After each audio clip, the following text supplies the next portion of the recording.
വണ്ടി സൈഡാക്കി കുറച്ചു നേരം വിശ്രമിക്കാം എന്ന് കരുതി. താപ്പ് കിട്ടിയപ്പോൾ ഞാൻ വണ്ടി സൈഡാക്കി. അല്പസമയത്തെ വിശ്രമത്തിലൂടെ ഞാൻ നേടിയത് വളരെ നേരിയ ഉറക്കവും എന്നാൽ ഒരുപാട് സമയത്തെ കാർന്നുത്തുന്ന അനുഭവമായിരുന്നു. സമയം നോക്കിയപ്പോൾ രാത്രി 11:30. ഞാൻ വണ്ടിയിൽ നിന്ന് ഇറങ്ങി ഒരു കുപ്പി തണുത്ത വെള്ളം കൊണ്ട് എന്റെ മുഖം കഴുകി വണ്ടിയിൽ കയറി യാത്ര ആരംഭിച്ചു. കുറച്ചു ദൂരം പിന്നിട്ടപ്പോൾ റോഡിൽ തിരക്ക് അനുഭവപ്പെടാൻ തുടങ്ങി. അറിയുന്നതും അറിയാത്തതുമായ പല കുറുക്കുവഴികളിലൂടെ സഞ്ചരിക്കാൻ തുടങ്ങി. ഇടക്ക് ഹെഡ്ലൈറ്റിന്റെ പവറിൽ കാണുന്ന സ്ഥലങ്ങൾ നാട്ടിലെ പല പ്രദേശങ്ങളായി തോന്നി. വെറും തോന്നൽ. മുന്നിൽ കനത്ത ഇരുട്ട്. ഹെഡ്ലൈറ്റിന്റെ വെളിച്ചം കീറിമുറിക്കുന്ന 100 മീറ്റർ ദൂരത്തിനപ്പുറം എന്താണെന്ന് എനിക്കറിയില്ലായിരുന്നു. എങ്കിലും ആ 100 മീറ്ററുകൾ താണ്ടി 1000 കിലോമീറ്ററുകൾ പിന്നിടാനുള്ള ആത്മവിശ്വാസം എന്നിലുണ്ടായിരുന്നു. ചുരുക്കി പറഞ്ഞാൽ ഞാൻ യാത്ര ചെയ്ത വഴികൾ പരിചിതമെന്ന പോലെ എനിക്ക് തോന്നാൻ തുടങ്ങി. വിജനമായ ആ പാതയോരത്തു കൂടി സഞ്ചരിക്കുമ്പോഴാണ് ഹെഡ്ലൈറ്റിന്റെ വെളിച്ചത്തിൽ ഞാനത് കണ്ടത്. ഒരു ചെറുപ്പക്കാരൻ എക്സിക്യൂട്ടീവിൽ നിൽക്കുന്നത്. വിജനതയുടെ ആ കൂരിരുട്ടിൽ കാലത്തിന്റെ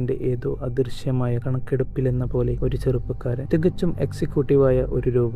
ലിഫ്റ്റ് ചോദിച്ച് കൈ കാണിക്കുന്ന അയാളെ ആ അർദ്ധരാത്രിയിൽ അവിടെ കണ്ടപ്പോൾ എന്റെ മനസ്സിലൂടെ 1000 ചിന്തകൾ മിന്നിമറിഞ്ഞു. നിർത്തണോ അതോ കാണാത്ത പോലെ പോകണോ? ഒടുവിൽ എന്റെ ഉള്ളിലെ മനുഷ്യത്വം ആ വണ്ടിയുടെ ബ്രേക്കിൽ അമർന്നു. പക്ഷെ എനിക്ക് മനസ്സിലാകാത്ത കാര്യം, ഈ രാത്രിയിൽ അടുത്ത് ഒരു വീട് പോലുമില്ല. എല്ലാം പോട്ടെ, ഇങ്ങനെ ഒരു എക്സിക്യൂട്ടീവായ ഒരു വ്യക്തിക്ക് ഒരു വണ്ടിയെങ്കിലും ഉണ്ടാവില്ലേ? വണ്ടി ബ്രേക്ക് ഡൗൺ ആയതാണെങ്കിലോ? അപ്പൊ വണ്ടി എവിടെ? സെക്കൻഡുകൾ കൊണ്ട് മനസ്സിന് ഈ പ്രപഞ്ചം മുഴുവൻ സഞ്ചരിക്കാൻ കഴിയുമെന്നത് എത്ര ശരിയാണ്? മനസ്സിൽ പേടിയും ഉത്കണ്ഠയും കൊണ്ട് നിറഞ്ഞ നിമിഷം. മനസ്സിൽ ധൈര്യം സംഭരിച്ചുകൊണ്ട് ഞാൻ കാറിന്റെ ഗ്ലാസ് താഴ്ത്തി. അദ്ദേഹത്തിന്റെ മുഖത്ത് പുഞ്ചിരിയും നിഷ്കളങ്കതയും അങ്ങേയറ്റം ദയനീയതയും നിഴലിക്കുന്നതായി എനിക്ക് അനുഭവപ്പെട്ടു. അയാൾ ഏത് ഭാഷക്കാരനാണ് എന്നറിയാത്തത് കൊണ്ട് ഞാൻ കൈകൊണ്ട് എന്തുപറ്റി എന്ന് പറയാതെ പറഞ്ഞു. പെട്ടെന്ന് അയാൾ പറഞ്ഞു, സാർ, എനിക്കൊരു ഹെൽപ്പ് ചെയ്യാമോ? ഞാനും നിങ്ങളുടെ കൂടെ ടൗൺ വരെ വന്നോട്ടെ? ഞാൻ കാർ ലോക്ക് ചെയ്തിരിക്കുകയായിരുന്നു. അയാളെ വണ്ടിയിൽ കയറ്റുന്നതിന് മുമ്പ് ഞാൻ അയാളോട് ചോദിച്ചു,